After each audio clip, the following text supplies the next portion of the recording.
donde lo estamos grabando, pero no importa. Está grabado, porque para los que no pueden estar hoy o no pueden estar en el Zoom, después la subimos, así las clases quedan todas en el canal del IPA.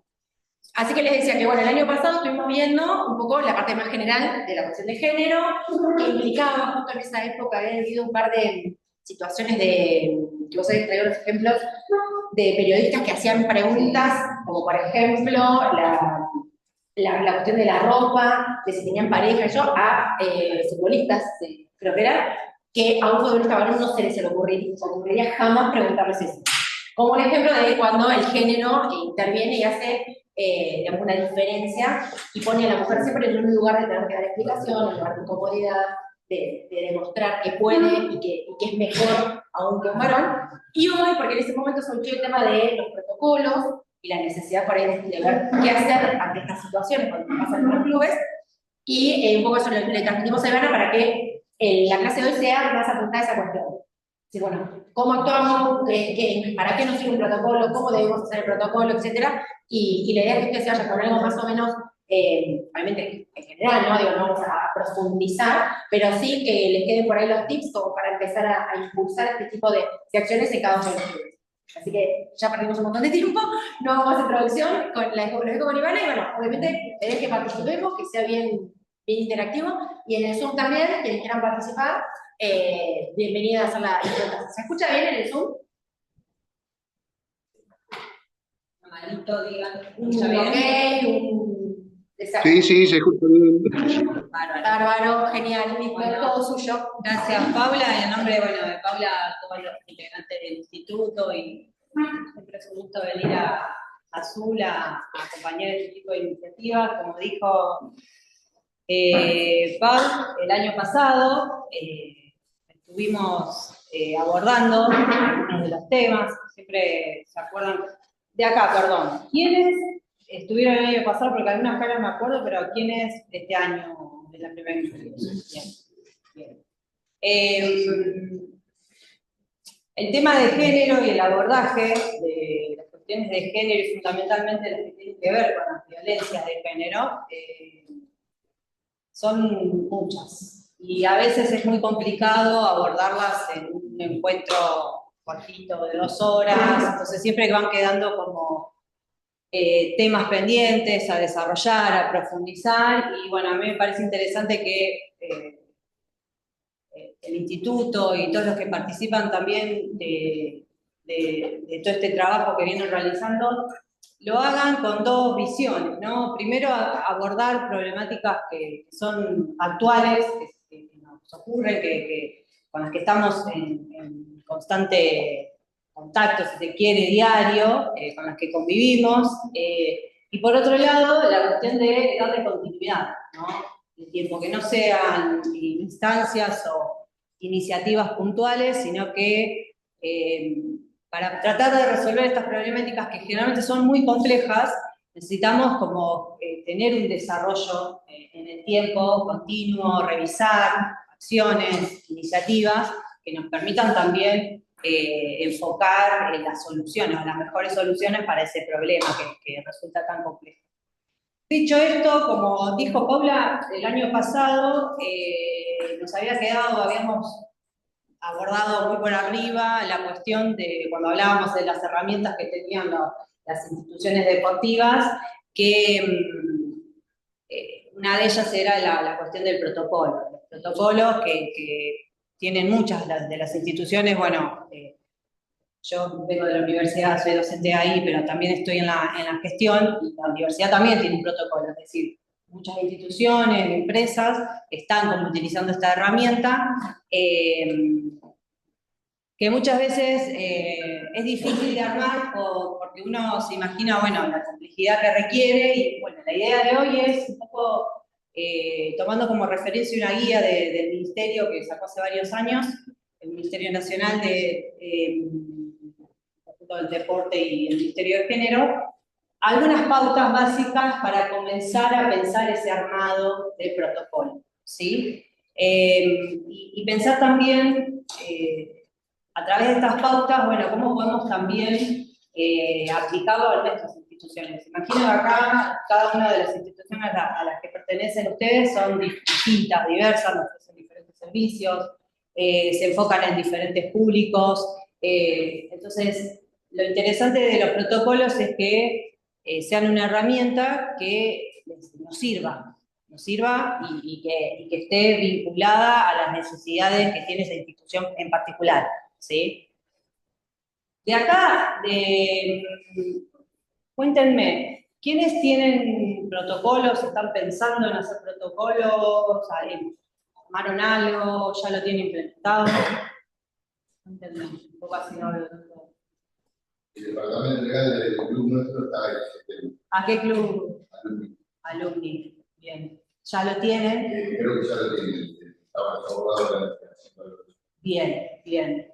Pero no sabía decir que más. Y se encarga solamente la parte legal del club. ¿Están involucrados otros factores? Y algunos más creo que sí, están involucrados. Normalmente se encarga la parte legal. Bien, bien. Bueno, ahora más adelante vamos a ir viendo algunos aspectos de eso, que es importante que uno ya, si una institución esté en esa etapa de ya tener armado. Tengan en cuenta que un protocolo, a ver, vamos avanzando ahí mejor ordenados, así no les hago lío. Otra.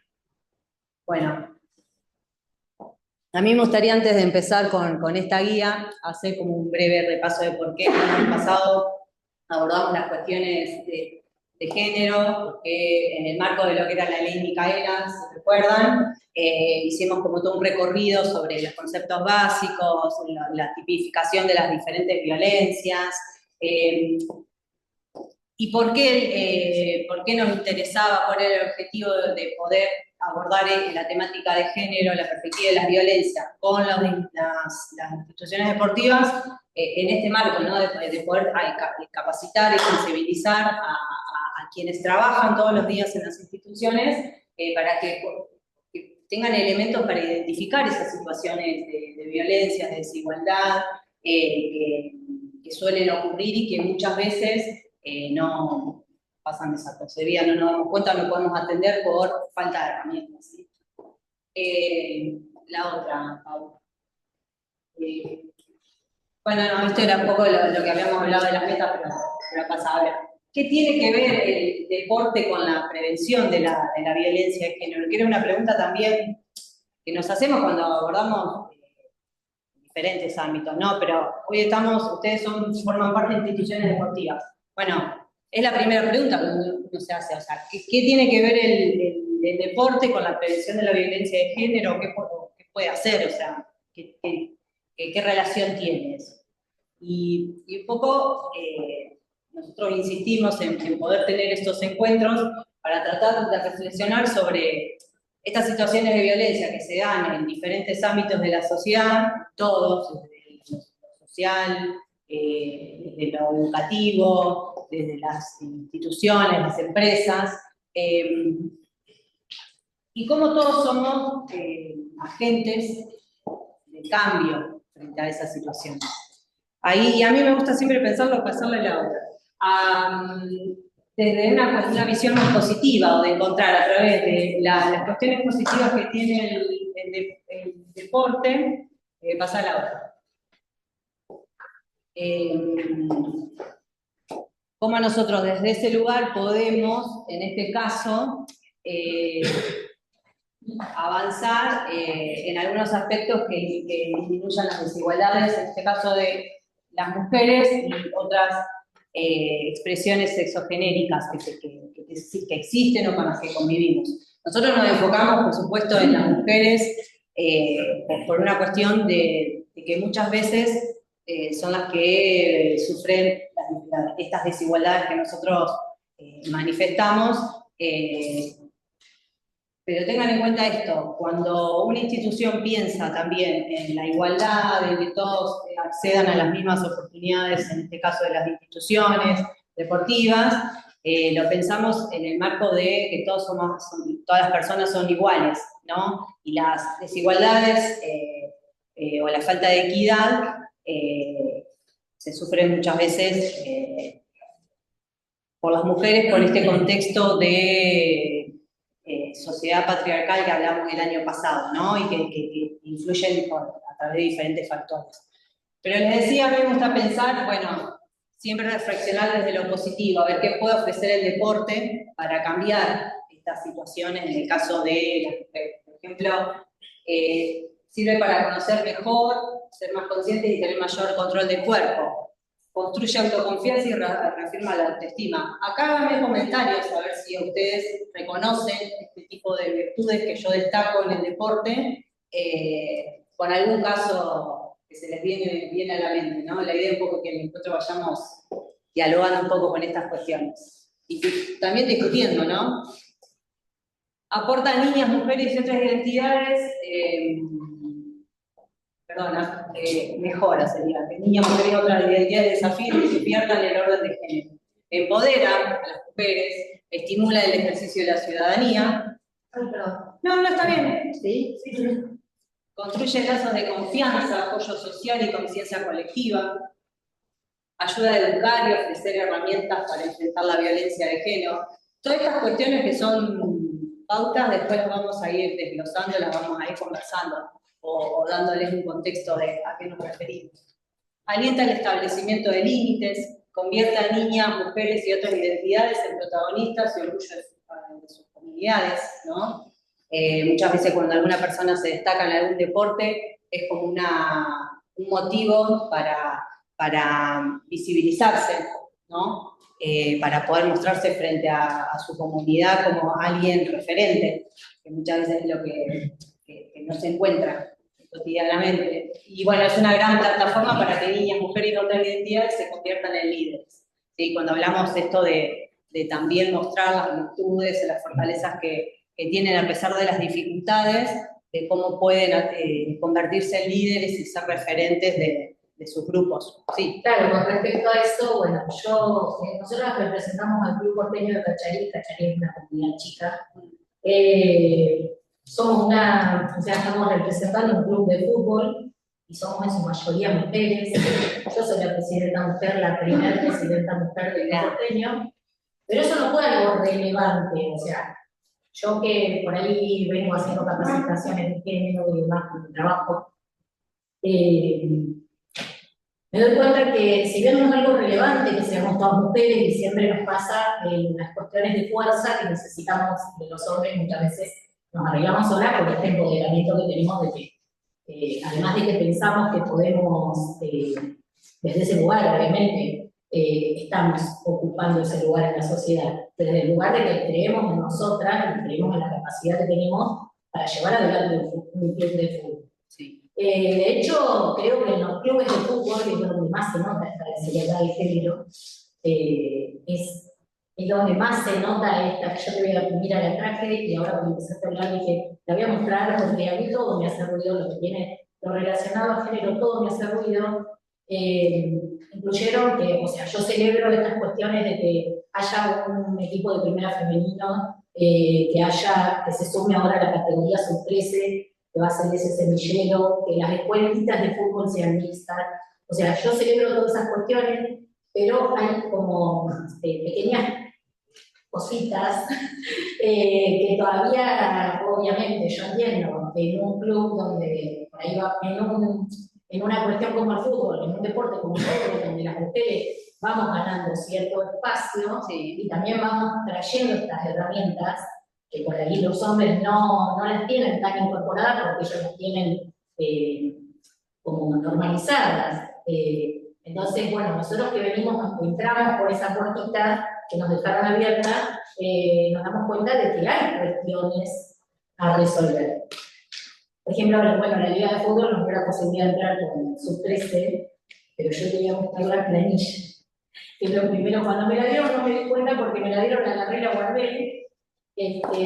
Dice torneo de divisiones inferiores femenino, sí, y dice jugadores. Es una pavada, pero es una pavada que hace a que esta planilla estaba diseñada para jugadores, sí, o sea, no era para jugadoras. Es una pavada, pero es lo que por ahí en el cotidiano nos encontramos con esas pequeñas cositas que hay que modificar. Es una planilla. para muchos a lo mejor es una planilla y no tiene nada y capaz que muchos ni siquiera se dieron cuenta que decía jugadores. Sí. Yo me di cuenta. Pero acá hay dos cositas. La primera, entender, creo que lo hablamos el año pasado, de que muchas veces estas actitudes que decimos, bueno, los hombres no se dan cuenta, bueno, también las mujeres no nos damos cuenta, porque formamos parte todos y todas de la misma sociedad que está cambiando, que está entendiendo algunas cuestiones que otras todavía arrastra y que es necesario seguir dialogando. Pero acá, yo siempre lo digo, yo sigo teniendo, no porque estoy acá y doy una clase y hablo de género y de diversidad y demás, soy la más feminista y no, tengo actitudes de patriarcales, de situaciones que no me doy cuenta, pero lo importante es que creo que esta es la clave, ¿no? De cuando uno recibe información, conversa con otro en ese diálogo, se da cuenta de estas situaciones y que tiene la posibilidad de revertirlas, transformarlas, poder hacerlo. Creo que ese es un proceso. Y cada comunidad, el año pasado creo que también hice el mismo chiste. Yo estoy en San Antonio Areco, la cuna de la tradición, del gaucho, bueno, el avance o la discusión de estos temas no se da al mismo ritmo que lo podemos llegar a hacer en La Plata. Inclusive yo, no sé, voy a algún congreso de La Plata y me encuentro con conceptos, términos, el diálogo es distinto. O sea, yo me noto que no tengo el bagaje conceptual que tiene por ahí, bueno, porque es una ciudad más grande, tiene un desarrollo, tiene núcleos de discusiones que vienen con más años que lo que sea en San Antonio Areco, en ciudades como Azul o lo que fuera. Entonces, desde esa perspectiva, entendamos que todo lo que dialoguemos acá tiene que ver con situaciones que nos van pasando a tanto mujeres como varones, pero sí entender que las mujeres y otras identidades sexogenéricas corren por detrás, con mayores dificultades que... Bueno, lo vimos ahora en el tema de los olímpicos, con la boxeadora. Bien. Todo un cuestionamiento que pobrecita, no sé, tampoco le pedían una prueba de sí. Sí, bueno, y de ahí se generaron muchas discusiones, pero bueno, uno después empieza a entender otras, o recuerda situaciones como el nadador, Michael Phelps, que también tenía como condiciones hormonales diferentes, y bueno, nunca hubo un cuestionamiento a los logros que tuvo y a la cantidad de medallas que tuvo. Ahí es donde uno tiene que como salir de la perspectiva de la recta y tratar de verlo desde un lugar más amplio. Pero bueno, para no irnos, vamos a seguir charlando. Te iba a decir otra cosita y no... el tema y con esto cierro, el tema del lenguaje también, que es un tema muy polémico. Y nosotros en la universidad lo hemos discutido mucho. Siempre terminamos en el uso de la E, ¿no? Y en realidad el tema del lenguaje, cómo nosotros identificamos, cómo hablamos, es importante en el sentido de, en ciertos momentos donde es necesario destacar el rol de ciertas personas, poder nombrarlas. O sea, no, desde ese lugar creo que hay que tomarlo, no volvernos locos y decir, bueno, en todas las evaluaciones ponemos los, sino que en ciertos momentos donde necesitamos destacar que, por ejemplo, hay una presidenta del club o es una jugadora, o sea, poder destacar que es una persona de sexo femenino, género femenino y no masculino. Yo creo que si nosotros tomamos como esa clave, por ahí nos resulta más fácil y nos desprendemos sin necesidad de usar otros recursos que no sean la lengua española y lo que nos ofrece. Hay muchas maneras de poder destacar esos roles, ¿sí? Entonces, a mí lo que me interesa ahora en este encuentro es poder charlar sobre algunas pautas para que quienes no tengan todavía protocolo entiendan que el protocolo es una herramienta interesante que ayuda, que contiene, que orienta a quienes desempeñan, más que nada, a quienes tienen responsabilidades institucionales, forman parte de la dirigencia, que están a cargo de equipos, para sortear algunas situaciones que se presentan como diferente índole, de violencias y con sus diferentes niveles, digamos. A ver, la siguiente. Cuando uno piensa en un protocolo, lo que se sugiere es hacerse ciertas preguntas antes, como para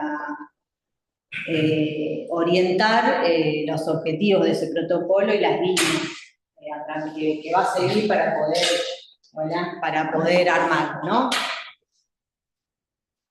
¿Qué es un protocolo? La primera pregunta, a ver, alguien viene y le dice, bueno, tenemos que hacer un protocolo. Bueno, la primera pregunta que uno hace, bueno, ¿qué es un protocolo?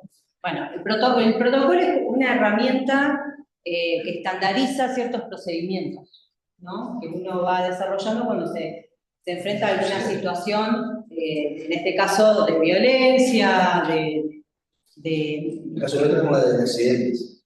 ¿Cómo? El protocolo por accidentes, por lesiones. Bien. ¿A quién tenemos que recurrir? ¿A quién tenemos que llamar? Exactamente. Lo que hace es orienta, guía y les da el paso a paso a las personas que intervienen en el manejo de esa situación, cómo resolverla. Y entonces establece como el detalle, ¿no? Cuáles son los pasos qué hace primero, a quién se dirige, qué resuelve, qué alternativas tiene que tener en cuenta, ¿sí? Y los protocolos, bueno, existen para un montón de cosas. En el COVID tuvimos protocolos, todo era el mundo del protocolo, teníamos que hacer protocolo para todo. Bueno, en este caso, el protocolo de violencia es justamente para atender. Y esto, el año, con ustedes lo conversamos, cuando estuvimos el año pasado, pero también me había tocado ir hasta Palqué, me encuentro con referentes de clubes, y lo que nos planteaban era eso, hablábamos en el marco de que los clubes muchas veces reciben situaciones sociales complejas de los chicos que habitan en el club, de los profesores, muchas situaciones diversas, de violencia, de abuso, de situaciones de necesidades. Y lo que me planteaban era eso, tienen muchos problemas que reciben y pocas herramientas con las cuales enfrentar esos problemas.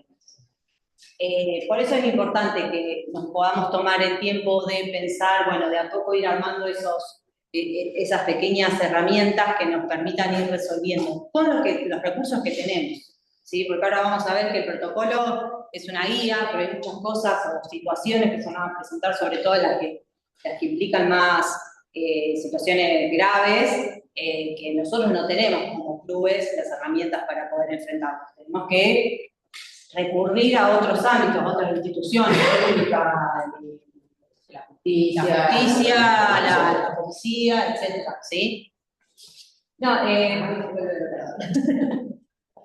les decía, bueno, ¿por qué un protocolo? Y esto es necesario porque el tema del avance de las situaciones de violencia es importante. Y los clubes como tales son instituciones que pueden generar un aporte. Y en muchos casos es una necesidad de poder hacer un aporte para resolver esas situaciones de violencia que uno ve. Porque atentan no solo con la persona que habita, sino también con el ambiente, con la situación del club, ¿no? Cuando uno está frente a una situación de violencia que lo afecta o que ve que afecta a otra persona, genera una sensación fea dentro del ambiente, a uno lo afecta esa situación, por más que no sea principal destinatario de esa violencia. Y, a ver, ¿para quién un protocolo? Porque también acá se presentan como dudas, ¿no? ¿El protocolo para quién es? Por supuesto, que en principio es, como les decía, para que las autoridades o las personas que circulan dentro de la institución sepan cómo actuar, pero también para proteger a todas esas mismas personas que pueden sufrir alguna situación de violencia. Entonces tenemos es como que tenemos varios trajes dentro de una institución. Nos toca el traje de la responsabilidad, pero también, si aún teniendo responsabilidades, nos puede tocar una situación de violencia. Y hablemos, por supuesto, de las personas que circulan, de los chicos que hacen actividades, las personas que realizan diferentes actividades deportivas. Y ahora sí, ¿cómo se confecciona un protocolo? Ahora vamos a ver algunas pautas o cuestiones básicas que deberían tener en cuenta o que debería integrar ese protocolo. Pero lo importante es entender que también el protocolo tiene que ser una herramienta que se complemente con las herramientas legales que ya cuenta el club, ¿no? Y sobre todo con todos los clubes tienen un estatuto, ¿sí? Entonces, ese protocolo no puede ir por su lado sin tener en cuenta cuáles son las bases que se plantearon en ese estatuto, esa institución que se planteó como metas, como visiones, como valores, ¿sí? Y también, supongo que los clubes también tienen normas de convivencia, todos sus clubes tienen, o algunos no. Bueno, eso también tiene que formar parte, tiene que complementarse y en todo caso revisarse, porque muchas veces cuando uno crea una nueva herramienta legal o normativa, se da cuenta muchas veces de que las que tenía viejas necesitan modificaciones o quedaron obsoletas o que necesitan una readecuación, ¿no? Y sobre todo los protocolos no pueden dejar de tener en cuenta todo lo que tiene que ver con la normativa nacional e internacional, ¿sí? Todas las convenciones que se han dado a ver. ¿Me pasás, Paula, al otro? Yo se las puse acá, no se las voy a la anterior. Perdón. Ahí. Esto igual se lo pasamos después. Sí, yo se lo paso, o sea, no para le voy a leer todo esto, pero yo el PowerPoint después, por eso tiene mucho texto, porque después se lo voy a dejar para que quede de herramienta y un link con la guía de la cual sacamos toda esta información. Pero es importante tener en cuenta que el recorrido normativo de adecuación y de lucha por los derechos de las mujeres y las identidades sexogenéricas viene de hace muchos años y tiene un contexto internacional que muchas veces ha influido en el contexto nacional para que se sancionen ciertas leyes que vayan resguardando ciertos derechos que no se estaban cumpliendo o que generaban desigualdades. Acá hay todo lo que tiene que ver con las convenciones son a nivel internacional, en el marco de la Organización de los Estados, de la OEA, de la Organización de Estados Americanos, en el marco de la ONU, ¿sí? Acá yo la otra semana tuvimos un encuentro en Pergamino con mujeres en el marco de un programa de capacitación de formación técnica para mujeres en la industria, para poder insertarse en ciertos ámbitos de la industria, y charlábamos un poco de lo que era la Convención sobre la eliminación de todas las formas de discriminación contra la mujer, en la CEDAW, en el marco de la ONU, y ¿qué pasaba? Con esta convención, yo les contaba, ahí se reconoció a la violencia de género como tal y que existía en muchos ámbitos, se la tipificó a nivel internacional. Pero ¿qué pasa? Muchos años después se tuvo que hacer un protocolo facultativo para que en el marco de esa convención donde se había creado una comisión, se faculte esa comisión para poder intervenir en situaciones, porque lo que no estaba pasando es que los países estuvieran reconociendo ciertas denuncias que existían en el contexto internacional o en el ámbito de los países, porque justamente no se le daba la facultad a esa comisión. Entonces muchas veces, eso es lo que les digo, que muchas veces cuando se sanciona una ley, se genera una norma y demás, siempre es importante hacer el seguimiento, revisarla y seguir generando otros recursos para que tenga una aplicación efectiva. Porque ustedes sabemos que, bueno, echa la ley, echa la trampa, muchos se hacen los pavos y que no conocen. Miran para otro lado. Claro, miran para otro lado. Pero lo más importante que quería resaltarles es la ley 26.485, que es la de protección integral de las mujeres que sufren violencia en los distintos ámbitos donde se desarrollan su vida, ¿sí? Sus relaciones. Y ahí esta ley, que es nacional, tipificó los distintos tipos de violencia, ¿sí? En estos días, con todo lo que tiene que ver con la denuncia de la ex primera dama contra el ex presidente, no sé si se dieron cuenta que hubo todo un debate con el tema del tipo de la denuncia. Se hablaba de la violencia reproductiva.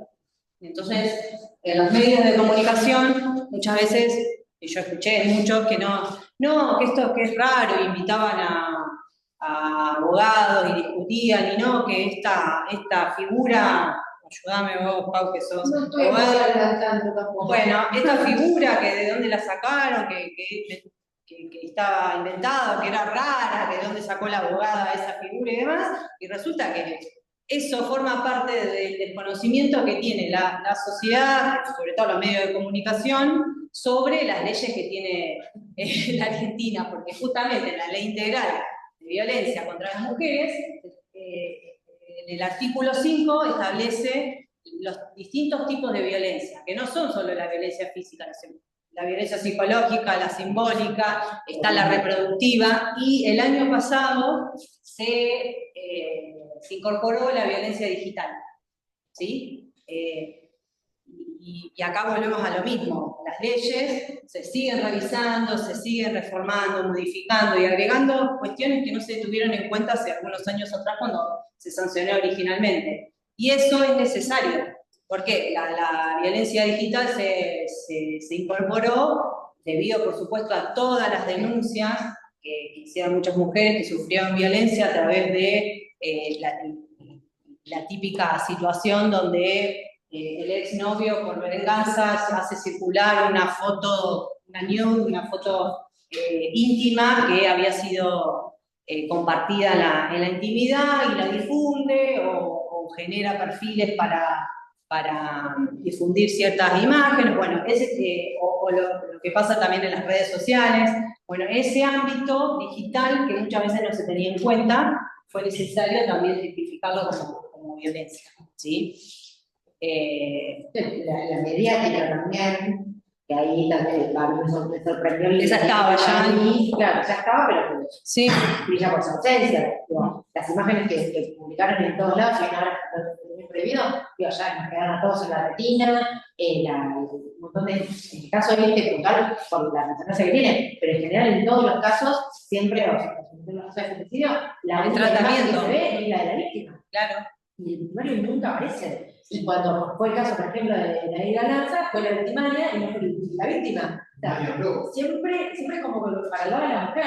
En ningún medio se cuestiona eso. Sí, sí. Que sí me sorprendió en el país, España, que me hicieron una nota a Fernández, hasta que el estuvo habilitado no se publicó. Claro, era la premisa, tenían todo. Y hasta que no estuvo habilitado, creo que judicialmente o ella o la víctima tenía que aceptarlo por un hijo moral, ¿no? Pero bueno, no importa todo lo que hice, creo que se cumplió. Sí, sí. Bueno, pero son cambios que de a poco y muchas veces, bueno, requiere algunas ciertas, que las personas experimenten situaciones desagradables para que, bueno, tomar cartas sobre el asunto. Pero bueno, lamentablemente es así como sabemos. Bien, pero lo que les decía, siempre es importante tener, por supuesto que el presidente del club, el profesor, la profesora, la persona que está integrando la comisión, quizás no se vaya a leer todas las normas, por eso es importante, ¿cómo era tu nombre? Marcelo, como decía, bueno, hay un área legal, o por ahí tenemos un abogado en el club que le encanta esas cosas y que ya se leyó y se las estudió, entonces nos puede asesorar para que nuestro protocolo esté marcado en estas condiciones, en estas leyes nacionales e internacionales que se desarrollan. Incluso de Felipe también por una mano. Bien. Ahí yo se las nombré, después tenemos los documentos, pero bueno, yo soy formación en esta que les voy a ir pasando. La otra, a ver. Bueno, bien. Pautas para armar el protocolo. ¿Qué tenemos que tener en cuenta? Primero, el ámbito de aplicación. Los sujetos destinatarios, las situaciones que vamos a identificar como situaciones a atender, los objetivos que va a tener ese protocolo, los principios rectores, ¿sí? Esto yo te lo doy rápido, ahora lo vamos a desglosar. ¿Cómo hacer el procedimiento? Tiene que haber un artículo que establezca, bueno, esto, los pasos, que es como la parte más importante del protocolo. Las faltas, ¿sí? Esto tiene que ver con las sanciones, o cómo va a accionar la entidad frente a esa situación que puede ser de diferentes niveles, entonces de acuerdo a eso puede accionar de diferente manera. Y medidas preventivas y de protección. Con un protocolo básico que pueda atender situaciones no debiera tener todas estas cuestiones, estos puntos, ¿sí? Vamos con el ámbito de aplicación. No, déjalo para que no... El ámbito de aplicación refiere a los lugares, actividades, los medios y las relaciones sobre las que rige o va a actuar el protocolo. Entonces, ahora vamos a hacer un ejercicio, para que no hable yo solamente. Cuando nos referimos a los lugares, ¿cuáles van a ser esos ámbitos de aplicación? ¿Qué se les ocurre? Imagínense el club en donde están. ¿Qué ámbitos tienen? Piensen en un ámbito físico y también algunos más... Puede ser lo vestuario. Vestuario.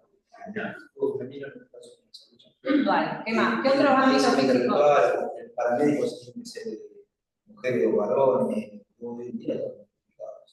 Vamos a los ámbitos. Sí. Bien. Vestuario. ¿Qué más? ¿Qué tiene? Gimnasio. ¿Qué más? Baños, campo de deportes. La cancha misma. Cancha, campo de deportes. Tienen confitería. Bien, bien. Colectivo que lleva una delegación a Empezó en un ámbito. Muy bien. ¿Qué más? tribuna. Tribuna, bien, sí. Algunos previos. Ahora. Sí, tener en cuenta también que un jugador de club es jugador todo el tiempo completo. Sí, La bien. relación en la casa. Bien, bien. Considerar los alumnos de una escuela. Sí.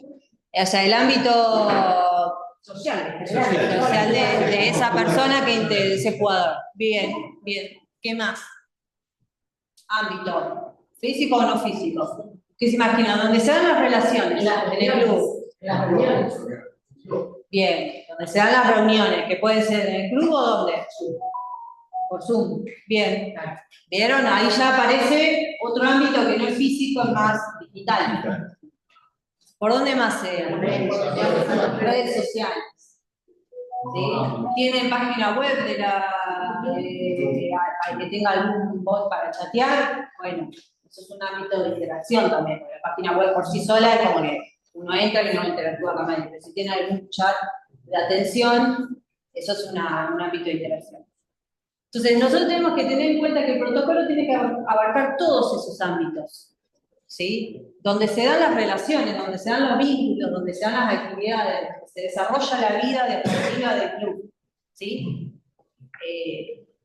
Porque justamente nosotros si queremos generar una herramienta que pueda contener, que pueda atender, que pueda prevenir, tenemos que estar en todos esos ámbitos. Entonces tenemos que dejarlo bien explicitado eso, ¿sí? Tenemos que definirlo bien. Igual, consulta, si en una primera instancia se define, se cree que tipo, bueno, no hay más ámbitos, y la realidad demuestra que aparece otro, también se puede modificar y ampliar el protocolo. Los profesionales del ámbito legal saben que muchas veces también en la redacción uno puede dejar como con ciertas frases más genéricas abierto Sí, a cualquier otro ámbito. a cualquier otro ámbito. Pero de cualquier manera, si uno ve como pasó con la ley, tipificaron la violencia en diferentes ámbitos y se dieron cuenta años después que faltaba esto, bueno, reformaron la norma. Tranquilamente un protocolo se puede hacer. Entonces, un ejemplo vamos a poner.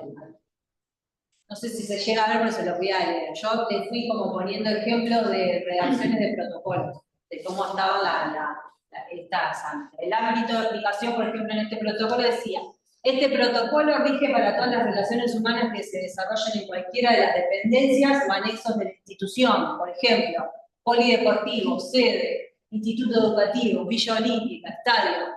para aquellas que se den en el marco de actividades sociales y deportivas organizadas por la institución. ¿Sí? De baile que se haga. Cualquiera sea el lugar. Si uno organiza una peña en un centro de jubilados con los socios más veteranos, bueno, eso también es un ámbito que tiene vinculación con el club.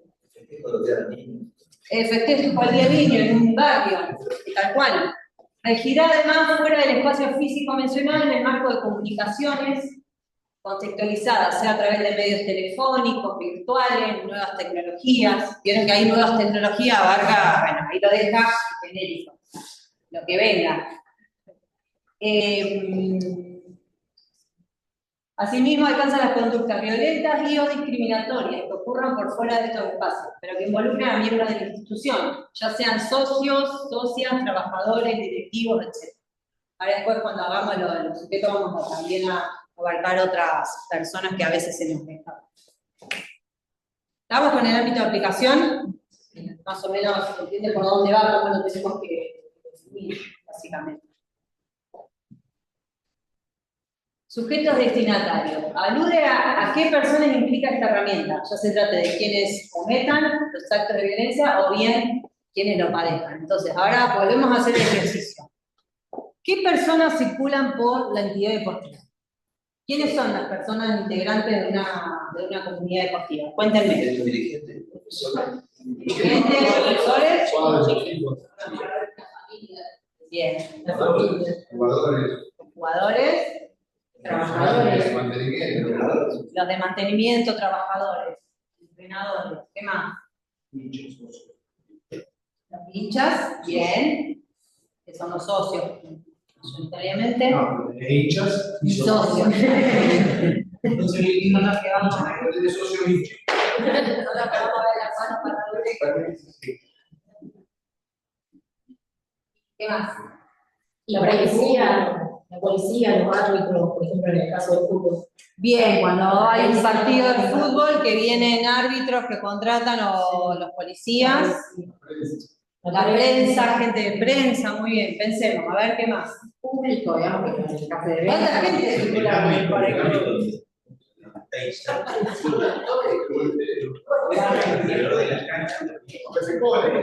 ¿Los qué? Los que se colan. Los clubes, ¿tienen proveedores? ¿Tienen servicios? Bueno, ¿tienen que hacer arreglos? ¿Va gente de mantenimiento a hacer arreglos externa que no es de mantenimiento propio? Bueno, son personas que circunstancialmente pasan por el club. Entonces, nosotros tenemos que tener en cuenta aquellas personas que circulan cotidianamente y también aquellas personas que circunstancialmente pueden visitar la institución por X motivo. Entonces, nosotros también tenemos que detallar todo ese tipo de personas.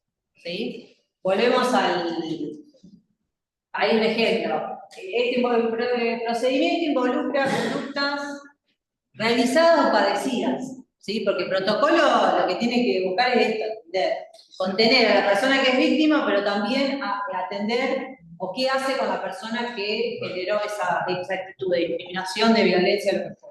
¿Sí? Para todas las personas, socios, directivos, docentes, empleados, personal, cualquiera sea su vinculación laboral, profesores, entrenadores, vieron que va como detallando todo tipo de personas. ¿Sí? A los concesionarios, dicen, en caso de que se encuentran relacionadas a la institución, ya sea de forma permanente, esto que les decía, o de temporal, que se hallen en carácter de visitante o público en cualquiera de las instalaciones. ¿Bien? En ese parrafito, como que tratamos de abarcar todo. ¿Vamos? Sí. Ay, no, se me va con el ejemplo el otro. No, ahí. No importa porque no lo puse, perdón. No, todo no lo hice sorpresa. Le dan primero arriba, igual se ve chiquito. Bueno, las situaciones. Que no se copie. No miren, claro.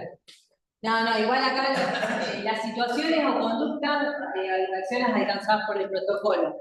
Acá lo que hay que tener en cuenta es eso, esto que les decía, la ley, la tipificación de las violencias, identificar cuáles son los tipos de violencia. Inclusive las podemos En el protocolo puede figurar, hacemos referencia según la ley tanto, los tipos de violencia, los tipos de las formas de discriminación que existen, por sexo, por raza, por etnia, por lo que fuera, y van detallando exactamente todas las formas de violencia y de discriminación. Perdón, que te consulto, ¿se puede, o sea, el protocolo puede abarcar, por ejemplo, las inferiores, un nene o una nena que manifiesta que en su ámbito familiar hay violencia? ¿Puede Sí. abarcar también esa, digo, ahí sería cómo accionar, ¿no? Digo, habría que hacer la denuncia, lo que sea, pero está dentro de las facultades del protocolo de una institución abordar esa cuestión también. Sí, debiera estar, y acá es donde yo les decía inicialmente, uno tiene que tener bien en claro cuál es el alcance que tiene de actuación, porque muchas veces, inclusive cuando hay menores, que más adelante lo vamos a ver, uno también tiene que tener en cuenta si inmediatamente informar a los padres o si hay alguna situación de esa información hacia los padres que afecte a ese niño, acceder a un espacio público, judicial, de contención. ¿Sí? ¿Se entiende? No puede pasar que, como dice Paula, viene algún nene, alguna nena, que manifiesta que tiene una situación, no sé, de abuso en su casa. Bueno, uno no va a ir a recurrir a los padres porque entiende que la situación es grave. Entonces, lo que tiene que hacer es contener, con el protocolo, con las herramientas que estableció y denunciar o informar a las autoridades competentes en esa materia. ¿Cómo?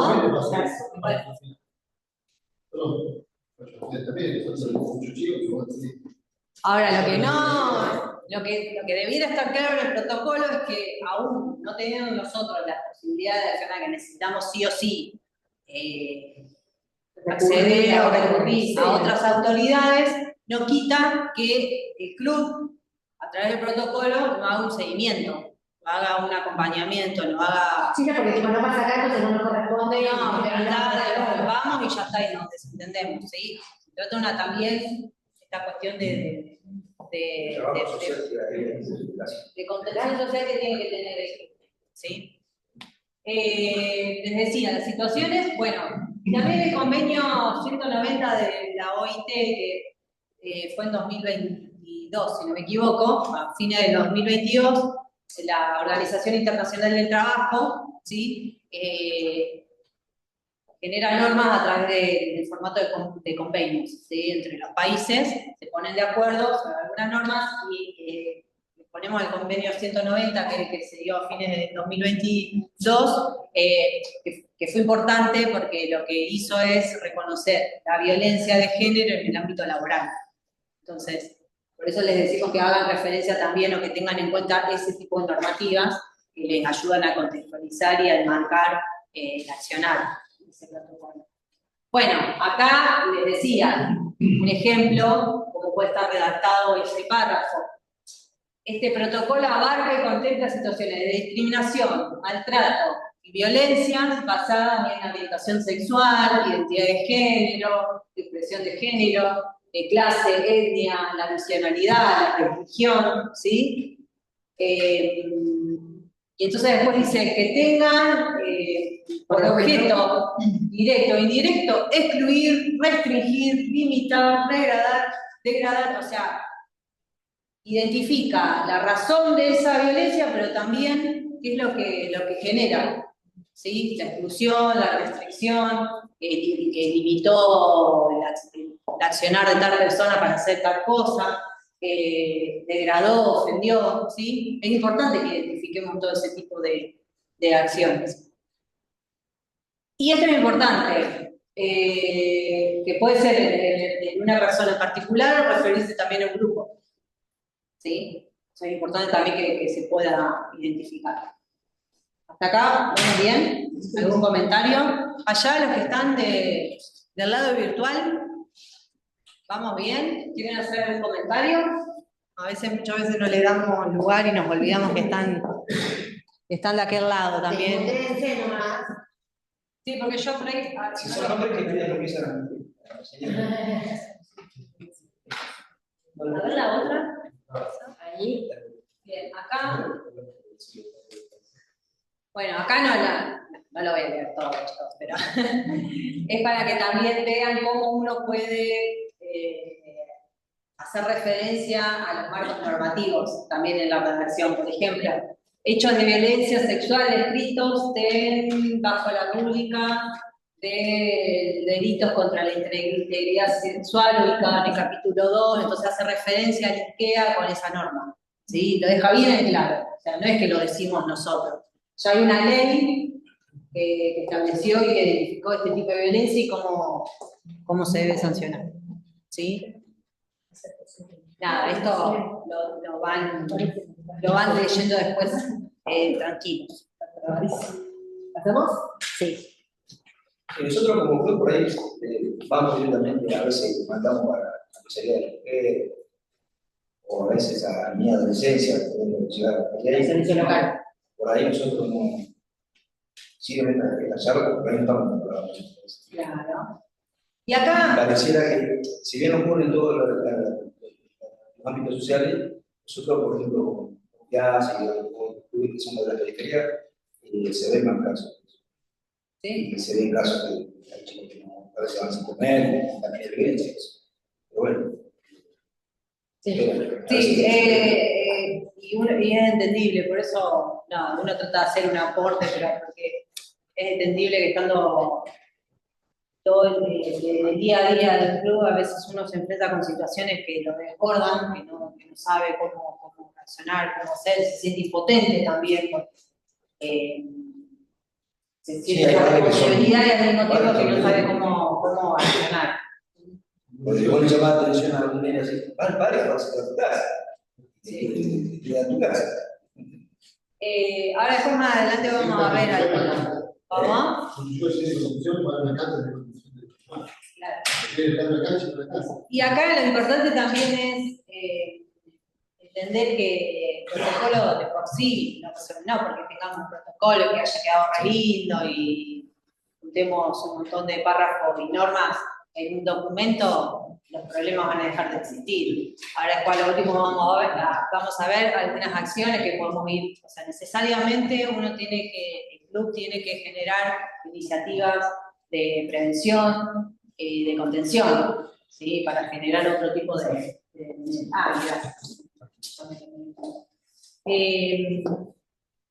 Iba a decir algo y se me fue. A raíz del comentario que había hecho, bueno, pero se me fue, ya me voy a acordar. Objetivos. Bien, acá es importante, es decir, nosotros tenemos que dejar escrito, o sea, cuál es el objetivo del protocolo, para qué lo queremos hacer, qué buscamos con este protocolo, ¿sí?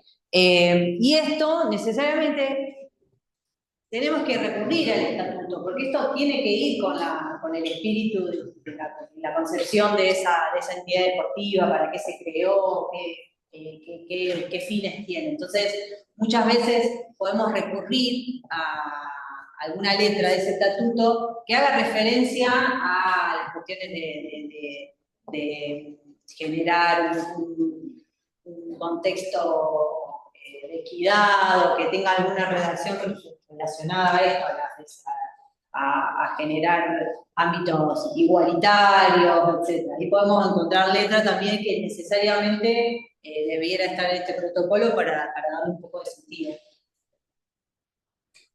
Ahí, bueno, decía, considerar principios artículos que pueden llegar a estar en el estatuto. Por ejemplo, acá, garantizar un ambiente libre de discriminación, de hostigamiento, violencia por razones de identidad o orientación sexual. Bueno, etnia, nacionalidad, religión. Volvemos a identificar todas esas situaciones. Adoptar medidas de prevención como principal método para combatir este tipo de acciones. Como yo les decía, el protocolo de por sí no resuelve. Necesariamente tenemos que generar otro tipo de acciones complementarias. Fomentar acciones hacia la promoción de la igualdad orientadas a la prevención y eliminación de la violencia de género, el acoso sexual, el acoso deportivo, la discriminación en todas sus expresiones. Promover acciones de sensibilización, difusión, capacitación sobre la problemática. ¿Sí?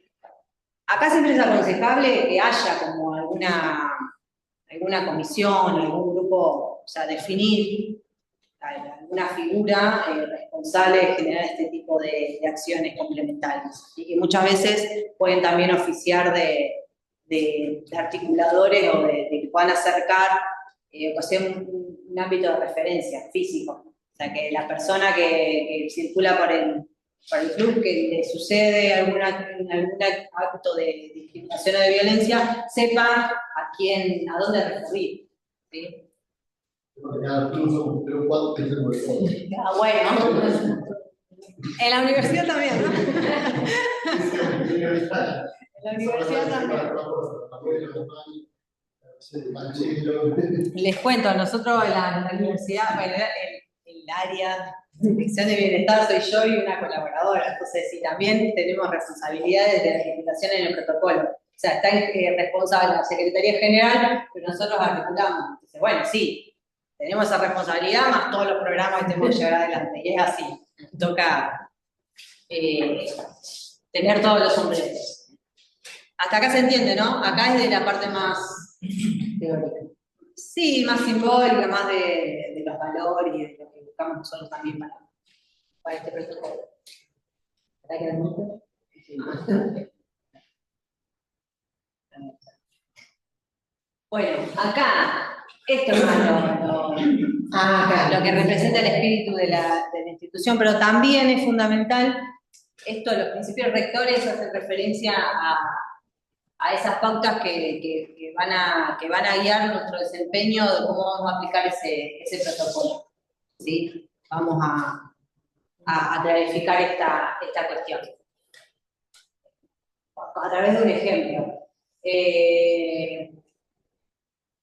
La no revictimización, que es importante, que siempre ocurre, ¿no? Cuando nosotros nos enfrentamos a alguna situación de violencia, muchas veces, de manera sin querer, revictimizamos también a la víctima, porque alguna acción que nosotros hagamos puede implicar que esa persona, revictimizar es volver a hacer, volver a exponer a esa persona, volver a hacer innecesaria que vivencie esa situación de violencia a través del relato, lo que fuera. Entonces, nosotros tenemos siempre que tener ese cuidado de manejarnos con el protocolo y con las acciones que llevamos adelante, siempre teniendo en cuenta estas cuestiones. El respeto y la confidencialidad, que es importante. O sea, tener siempre en claro que todo lo que hagamos, o sea, desde la recepción de esa denuncia, cómo procedemos, a quién nos dirigimos luego para resolverlo, con quién hablamos, tiene que ser todo en el marco de la confidencialidad para resguardar la tranquilidad a la persona que denuncia. Eso diría de los principios rectores más importantes en este tipo de protocolos. ¿Sí?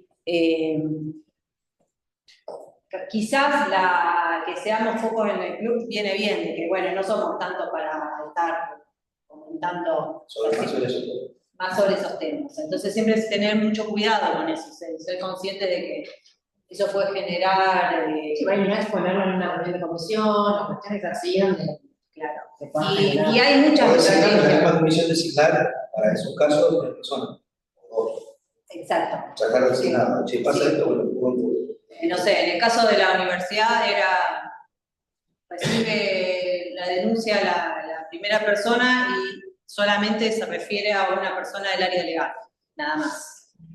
Una estrategia de confidencialidad es esto, todas las acciones, y que todo tiene que estar escrito, por supuesto, sin nombre, con sigla, buscar el número, sigla, o sea, identificar ese caso sin recurrir al nombre y apellido de la persona. ¿Sí? Debida diligencia, acá qué decimos, yo fui de atrás para adelante, pero tiene que ver con esto, con ser razonables también. Uno tiene que hacer un esfuerzo también cuando recibe una denuncia de identificar qué acciones, como más allá de que en el protocolo identifique las alternativas, qué caminos tomar, uno tiene que tratar de ser lo más que se pueda, lo más posible, razonable, para poder identificar hacia dónde, qué camino tomar también. Evitar la impulsividad también. Sí, Es un poco lo que decía. y desesperarse. Mirar primero al otro, tipo, ya está. O sea, tratar de también establecer los mecanismos para evitar que la medida sea impulsiva y reaccionaria, digamos, y no... Porque muchas veces las situaciones son situaciones que tienen que ver con no muchas cosas veces, pero puede pasar que ciertos problemas se den por un problema de comunicación, por un desentendimiento. Entonces muchas veces eso se tipifica de determinada manera y se puede resolver por otro canal, ¿sí? Ahora vamos a ver. Puede pasar que uno toma una denuncia y la tipifica en leve, media, grave, y bueno, de acuerdo a eso, ve si tiene que dirigirse a otro espacio judicial o a otra autoridad, o bien lo resuelve en el marco de la institución, o bien esa persona solamente quería exponer, que se la escuche y se archiva ahí nomás, no pasa nada. Entonces uno tiene que tratar por eso, de ser lo más razonable posible para enfrentar esa situación. Bueno, investigación exhaustiva también, o sea, comprometernos con ese caso y ver y tratar de investigar la mayor cantidad de elementos, recabar la mayor cantidad de elementos para poder tener una situación completa en lo posible. Bien, vamos para el otro. Bueno, la gratuidad, otro principio que puede, o sea, debe estar, digo, es raro, pero bueno, hay que ponerlo. Sí. Todo ese no requiere una carga económica para las personas. ¿Sí? ¿A qué me refiero? Que, bueno, yo te tomo la denuncia, pero esto te sale una cuota de tanto. Bueno, es medio raro. O bien eso, que esa contención, tratar de que sea que no tenga costos económicos para esa persona. Hay muchos ámbitos. Por eso hay una cosa que iba a decir hoy. Paralelamente al protocolo, lo primero que uno tiene que hacer es armarse un recursero.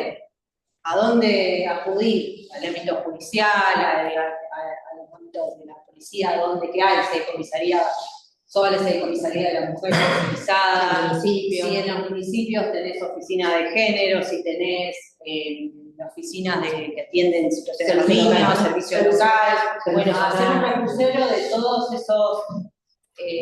esos ámbitos donde vamos a necesariamente acudir o que vamos a tener que acudir para obtener, claro, cosas que nosotros no tenemos, herramientas que no tenemos. Claro, porque hay casos que no ameritan ir a la justicia y lo que resolverse con el servicio local o alguna situación. Es decir, también eso, es por ahí saber a dónde digamos, acercarse de acuerdo al caso, para tampoco no movilizar todo lo que es el mecanismo judicial por algo que la verdad que no lo amerita. Y también tener canales, porque no solo el municipio, sino que puede haber instituciones, otras que pueden ofrecer servicios, no sé, atención, contención psicológica, bueno, tener como tú un paquete de recursos disponibles para al momento de nosotros tener que acudir, tenerlos ahí disponibles. Bueno, celeridad, no puede ser que una persona, y ahí es importante en el protocolo ponerlo, especificar. En el paso a paso, ¿cuánto debe tardar? ¿Cuántos días van a tardar cada procedimiento? O sea, que no tiene que ser algo extenso, o sea, no puede pasar unas semanas hasta que yo le llevo al área legal o para plantear el problema, ¿sí? Porque eso es fundamental, cuando uno vive una situación de violencia necesita resolverlo ya, que muchas veces cuando se presenta una situación de violencia grave, con más razón. Bueno, el abordaje integral e interdisciplinario tiene que ver con eso, que una sola persona no puede como abarcar o atender la situación o resolver por sí sola, ¿no? Necesariamente tiene que apoyarse en otras personas, en otros profesionales. Por supuesto que no todos los clubes tienen un equipo psicólogos, un equipo legal, bueno, pero en la medida de las posibilidades, tratar de que ese abordaje sea integral, no solo, y también esto pensándolo con otros ámbitos u otras autoridades municipales, policiales, ¿sí? No sea algo que tengamos que resolver tampoco nosotros solos. Bueno, principios rectores de equidad, tratar a todas las personas por igual, eso es algo obvio, pero hay que ponerlo, ¿sí? Y hay que incorporarlo, que es mucho más difícil. Y bueno, el trato digno y humanizado tiene que ver más con tener esa empatía de poder entender en el momento de la denuncia, bueno, el estado, la parte emocional de esa persona, saber manejarlo, que también es algo difícil, que uno también lo aprende, salvo que tenga algunas herramientas más disciplinares, o lo va aprendiendo manejando, pero yo creo que todos los que están acá deben haber atendido muchas situaciones o manejado muchas personas con diferentes grados emocionales, así que deben tener experiencia. Aprovechen esa experiencia para esto. ¿Cómo estamos de tiempo? Hasta acá también estamos corriendo, vamos. ¿Está sirviendo? Bueno, y acá el procedimiento, que es la parte central. Acá, básicamente, para no confundirlos, es el detalle del paso a paso. Y cuando digo el detalle del paso a paso es desde definir por qué medio se va a recibir esa denuncia, ese planteo, ese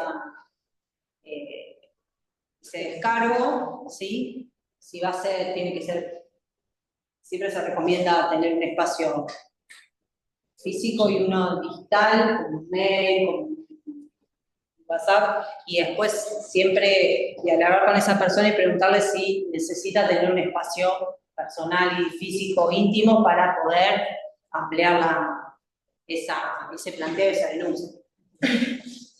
Pero desde ese ámbito hasta, bueno, quién recibe, cómo se caratula, cómo se escribe, qué hace.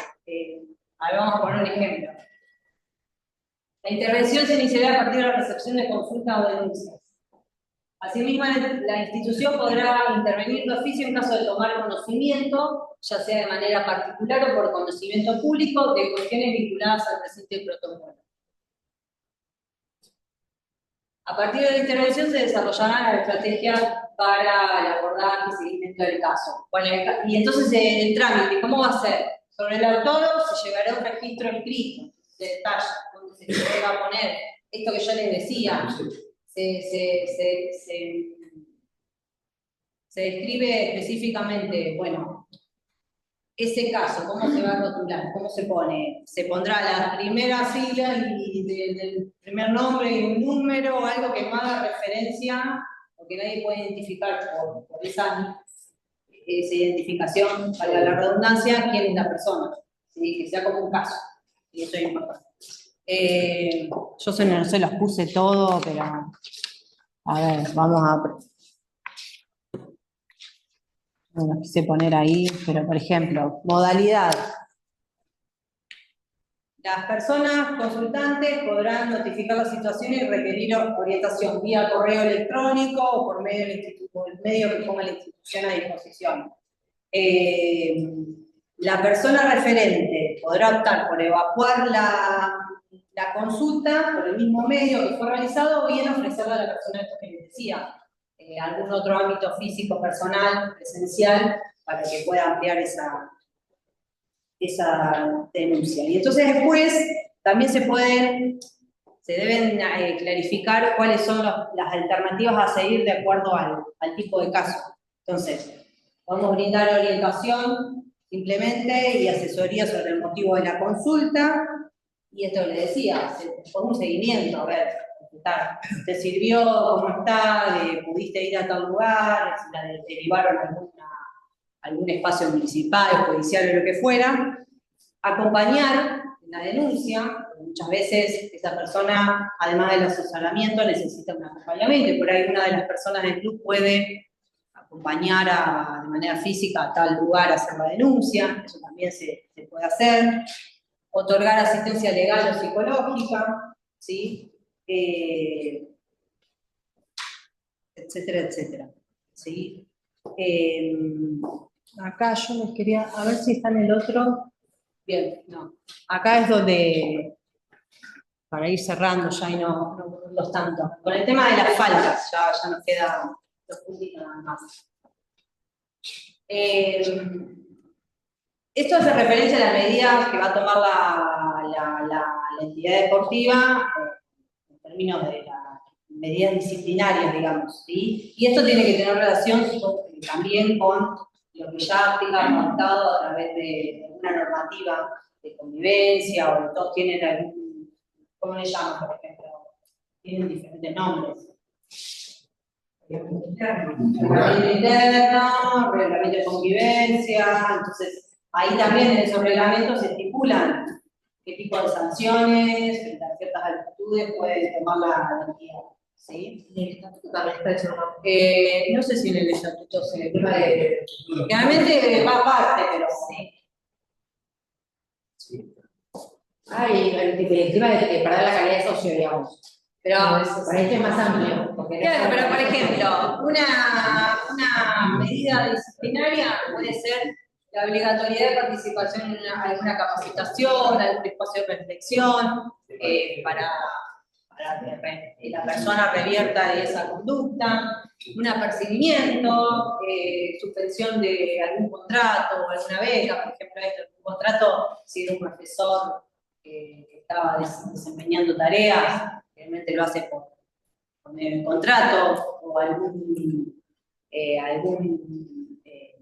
tercerizado, proveedor, que bueno, una medida disciplinaria puede ser suspenderle el uso de ese servicio, finalización de una beca, un contrato, prohibición de acceso a las dependencias o anexos de la institución. No sé si había puesto algunos de las siguientes, pero no me acuerdo, sí.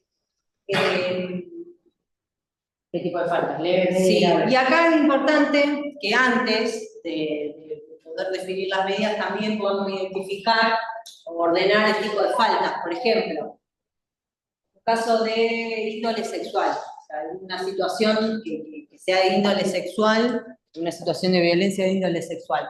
Bueno, podemos tipificar si es una falta leve, una falta media y una falta grave, porque también eso nos orienta para saber qué tipo de acción nosotros hacemos. Si es una falta leve, por ejemplo, decir, bueno, ¿qué es una falta leve? Bueno, una conducta verbal, que envió algo simbólico, un gesto, no me dio contacto físico, ¿sí? Pero sí hubo una situación violenta, que utilizó otros medios para manifestarla. Una broma, alguna burla, ¿sí? Una falta media también involucra conductas verbales escritas, sin contacto físico, en forma de discriminación sexual, insistencia en encuentros no deseados, está como, ahí hace la falta media es como la intensidad y la insistencia en esa conducta. Básicamente hace referencia a eso. Y después es importante volver a poner, bueno, ¿bajo qué medios? De manera presencial, de manera telefónica, a través de las redes sociales. Siempre está bueno volver para que no queden dudas, ¿sí? Básicamente. Bueno, una falta grave ya implica un contacto físico, ¿sí? Algún exhibicionismo corporal, y ahí, bueno, todos los supuestos que involucran en los puntos anteriores, ¿sí? ¿Está bien? ¿Pasó? Sí. Bueno, y acá uno también tiene que tener en cuenta o accionar con medidas preventivas que involucren también el protocolo. Justamente para poder prevenir que las personas que forman parte de la institución se enfrenten a situaciones de acoso, hostigamiento, de discriminación, ¿sí? Por ejemplo, ahí dice, bueno, la actuación necesaria ante una denuncia con el fin de evitar que se repita el hecho, o sea, exista esa denuncia para también generar un mensaje para que no se vuelva a reiterar. Muchas veces nos ha pasado. O sea, a veces necesitan ese límite de denuncia para evitar que... Saber que algo va a pasar. Claro. También algunas de las acciones que la institución también puede disponer para proteger a las personas afectadas por alguna de las situaciones distintas. Por ejemplo, cuando hay una denuncia de una persona que, bueno, no sé, denuncia que alguien la está acosando y que forma parte, no sé, del mismo plantel, fútbol o algún deporte en particular, bueno, ¿qué acción preventiva puede tomar la institución? Bueno, apartar a esa persona que es denunciada por determinado tiempo, y eso tiene que estar como en el proceso, en el procedimiento, escrito y informado a la persona, y también definir el tiempo, bueno, cuánto va a ser, por qué lo va a hacer, para qué se va a hacer esa medida preventiva, si es en tanto y en cuanto la denunciante vaya a otro, o se denuncie en la justicia, lo que fuera, en tanto se resuelva cierta situación, ¿sí? Bueno, la restricción de circulación en los espacios comunes, etc.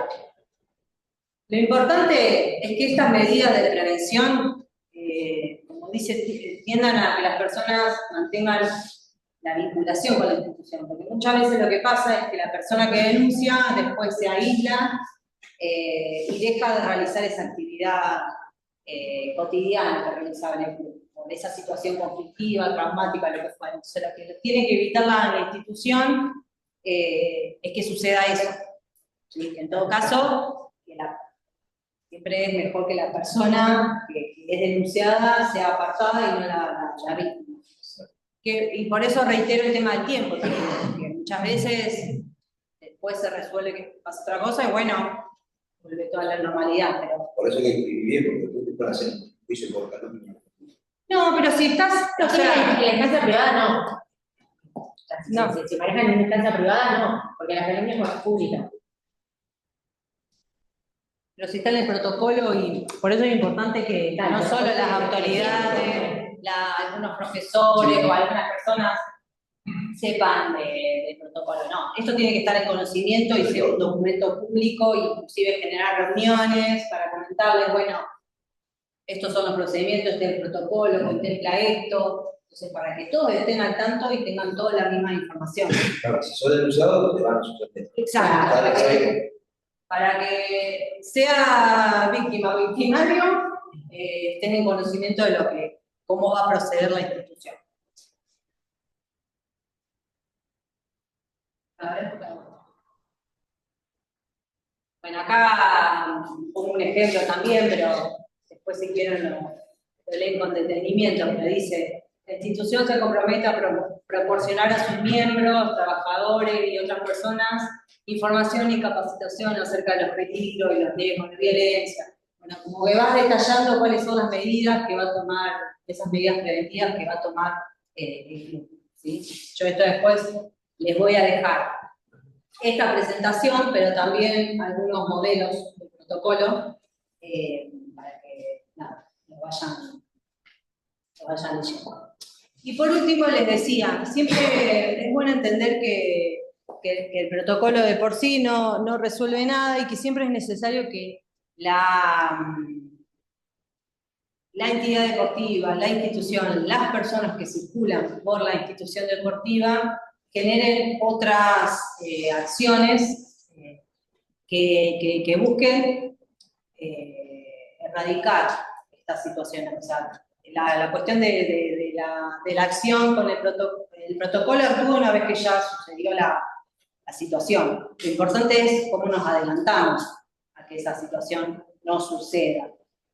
Una de las formas, yo acá les puse algunas, como decálogo de algunas buenas prácticas que puede implementar, ya están implementando esto de capacitarse, de poder formarse, de poder invitar a sus compañeras a ir a este tipo de propuestas, de capacitación, de información, de cómo obtener y cómo armar nuevas herramientas, adoptar medidas claras para prevenir y abordar los casos de violencia. Bueno, puede ser una. Ofrecer múltiples deportes, juegos y competencias para todas las personas. Esto va ligado a todo lo que tiene que ver con brindar las instalaciones deportivas seguras y adecuadas y adaptadas para todas las personas. Y esto es algo difícil porque no todas las entidades deportivas, no todos los clubes tienen los mismos recursos económicos para afrontar, ¿no? Pero bueno, en la medida que uno pueda, que tenga la intención y que siempre esté presente la idea de que ese esfuerzo cuando se amplían las instalaciones, cuando se generan otras propuestas deportivas, tienen detrás la intención de generar una amplitud, de poder integrar a la mayor cantidad de personas, es válido igual. Por supuesto que el tema de los recursos económicos es algo muy problemático, ¿no? Y a veces con el tema, hay épocas donde se complica mucho más, en estos momentos supongo que muchos deben estar pasando alguna situación de que, bueno, como todos tenemos que reducir gastos, lo primero que uno reduce son en las actividades sociales, de divertimento, de recreación y demás. Bueno, es difícil. El año pasado hablábamos con algunos clubes de San Antonio de Areco, que nos planteaban que algunas chicas cuando empezaron a incorporar la actividad, o sea, en el fútbol femenino, algunas categorías, bueno, era un logro re importante para el club, que estaba generando una acción positiva, integrando a otros grupos, en este caso a mujeres, a niñas, pero claro, después con el tiempo van surgiendo otros temas a atender. Por ejemplo, el tema de la vestimenta. O sea, no me acuerdo qué era el club, creo que el Panza Negra, no me acuerdo, atlético. Tiene indumentaria, tenía la camiseta y el pantalón blanco. Y bueno, las mujeres planteaban, bueno, no podemos cambiar el color del pantalón porque a veces nos estamos en un momento del periodo de menstruación y como nos genera una situación de incomodidad. Bueno, y sí, es atendible esa demanda, pero también es entendible que el club, bueno, requería una inversión para poder comprar otra tanda de pantalones. Bueno, todas esas situaciones se van dando, pero bueno, siempre está bueno, lo que les decía, esta actitud de tratar de resolverla o tratar de, bueno, que todos nos entendamos que tenemos la misma intención, pero que, bueno, a veces el contexto, los recursos no nos acompañan. Considerar a las mujeres y a otras identidades como sujetos políticos y miembros plenos de la institución. Esto que siempre que el año pasado lo charlamos, esta cuestión real que se desprende también de las estadísticas y que lo vemos, de la participación de las mujeres y otras disidencias en ámbitos de decisión, fundamentalmente, ¿sí? Que tiene que ver también con la vida de ese club. Porque cuando se toma una decisión institucional y muchas veces las personas que toman esas decisiones no contemplan ciertas necesidades que pueden aportar otros miembros, como las mujeres, otras identidades sexuales, generan desigualdades. Entonces es importante desde ese lugar, ¿sí? Después está el debate de las capacidades, ¿no? Que siempre surge, pero bueno, siempre surge cuando queremos integrar a gente nueva, no cuando queremos hablar de las que están, pero bueno, ese es otro tema.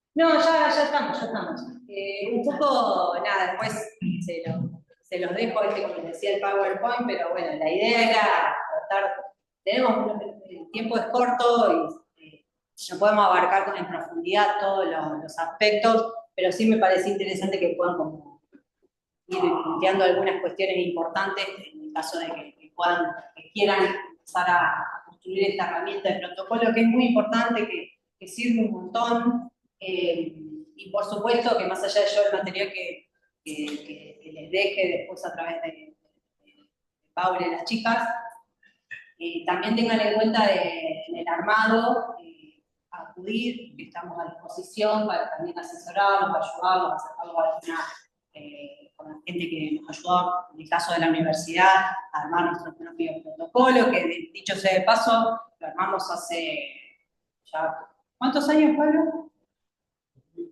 18, y ya creo que es necesario hacerle algunas incorporaciones, algunas modificaciones. Pero bueno, sepan que si deciden empezar a construir esta herramienta, sepan que tienen el apoyo que tienen, que pueden encontrar también en nosotros una ayuda en el asesoramiento para poder empezar a armarlo y darle forma, ¿no? Bueno, no sé si tienen alguna pregunta o... ¿No?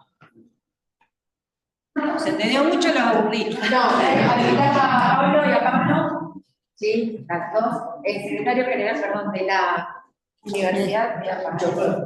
No. Y hacemos todo. Vamos a ir un poquito. Y Pablo, que es el responsable de que todo esto suceda y que no ha podido estar en las sesiones, pero bueno, logramos. Me sorprende llegar tarde y que me suban acá. Y bueno, pero tenemos un problema técnico ahora, terrible. tuvimos los problemas técnicos, tenemos todo, así que estamos bárbaros. Ya los podemos sortear.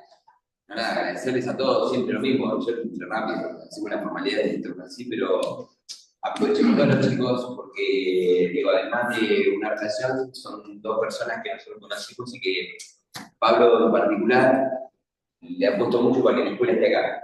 Vieron que lo conocemos a Patricio, pero Pablo es el que empuja muy fuerte el secretario general de la universidad y nada, aprovechando que están los clubes que ya hemos tenido el intercambio, estamos en deuda con ellos, porque queríamos profundizar lo de River. Quiero, en humano, permitime el ejemplo, que estamos avanzando. No, pero para que me sorprende. Por ahí, para los que no estuvieron el año pasado, se hizo una visita a la cancha de River, de la capital, y algunos no quisieron ir, obvio. Pero voy a sumar.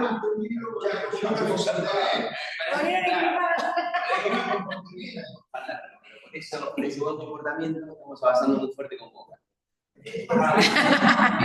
Bien. Entonces, ¿cómo? Boca que te vea. No, más allá de eso, perdón, mira, estaba ahí, pero digo no, pero más allá de la situación, digo, Ivana también, como les decía, ellos están muy comprometidos, son dos personas que además de River más tienen un compromiso que excede lo personal que tiene que ver con la universidad pública expandiéndose. Digo que si los dos se vinieron en el viaje hoy para estar acá presentes, ustedes también tienen la predisposición siempre, nosotros lo agradecemos, pero me parece importante rescatarlo, porque no son actitudes que más allá de todo sucedan. Y la de ustedes, con la generosidad que siempre muestran, la humildad que muestran al poder acercarse a escuelas dirigentes, y la de ellos, cómo empujan este tipo de iniciativas. Así que eso era yo, no venía para hablar, me están enfocando de todo, pero me parece importante destacar dos o tres cosas que son muy prácticas y también tomémoslo como propio, porque los chicos son militantes de lo que hacen, además de funcionarios los dos de la universidad, y tienen un compromiso muy grande. Con un último detalle, que son de Pergamino, una ciudad muy parecida a la nuestra, quizá un poquito más grande, pero conocen mucho las realidades como las nuestras porque han tenido los mismos impedimentos que tienen ustedes y es un poco parte de lo que queremos ponerle además del contenido a que ustedes lo aprovechen para el club y creo que es el desafío de este año. Es decir, que ustedes puedan ver esas herramientas, como decía recién Ivana, que las podamos instrumentar y hacer un soporte o acompañamiento que no les cueste dinero y que ustedes lo puedan ver para la instrumentación del club. Y después el agradecimiento a las autoridades del Club de Remo por posibilitarnos el espacio, como hacemos con todas las instituciones, porque la verdad que sin esto no podemos. En cabeza de Vale, que fue la que nos claro, hizo las gestiones, así que bien. por segunda vez, claro. Claro, sí, la segunda. No, bueno, yo, gracias Pablo, gracias a todos por venir. Hoy se habla del género, pero los géneros los hombres tendremos que callarnos, esa es una primera, pero bueno, lo que sí me gustaría decir es, primero que para la universidad es muy importante poder participar de estos espacios porque para nosotros es un baño de realidad vincularnos con instituciones como son clubes sociales, principalmente, también todo lo que tiene que ver con el sector productivo. Para nosotros es vincular la universidad con el territorio, que es para nosotros fundamental, y es lo que creemos que le da calidad a la educación, porque nos transmite a nosotros lo que nosotros podemos transmitir a los estudiantes, eso por un lado, y por otro lado, me parece también que nosotros compartimos una misión, tanto los clubes como la universidad, pero ustedes la tienen que cumplir primero, que es que un montón de chicos y chicas, desde que empiezan a ir a los clubes, que son chiquititos, desde los 4 o 5 años, empiecen a tener las condiciones para después poder seguir progresando y creciendo, y que son ustedes los que van, a través de su trabajo cotidiano, los que les van a dar esas herramientas que los motiven, que los impulsen a seguir creciendo y desarrollándose, que nuestro ideal, y por eso también siempre nos vinculamos a los clubes, es que los incentiven para ir a la universidad. O sea, en USADA o cualquier universidad, porque ahí me parece que está la clave del desarrollo y que podamos mejorar como sociedad en su conjunto. Entonces, ahí hay una alianza estratégica que me parece que hay que fortalecer y que hay que seguir aportando, que también hay que sumar al sector privado, porque el sector privado también tiene mucho para dar, y ustedes también tienen herramientas muy poderosas para acercarnos a que colaboren, que participen, que den su opinión también, porque también tienen mucho para enseñarnos nosotros, porque tienen modelos de gestión y modelos de desarrollo que son exitosos, si no funcionan. Así que de eso hay que aprender también. Así que bueno, venimos porque en realidad también por un interés, ¿no? De poder compartir con ustedes este tipo de actividades y aprender, ¿no? Los recursos no son abundantes y por eso siempre está bueno tener la sinergia, los vínculos y estas alianzas estratégicas que decía muy bien Pablo, entre entidades educativas, deportivas, municipios. Creo que de esa manera vamos a poder dar respuestas interesantes a problemas complejos que hoy existen. Gracias por la oportunidad. No, gracias a ustedes. Bueno.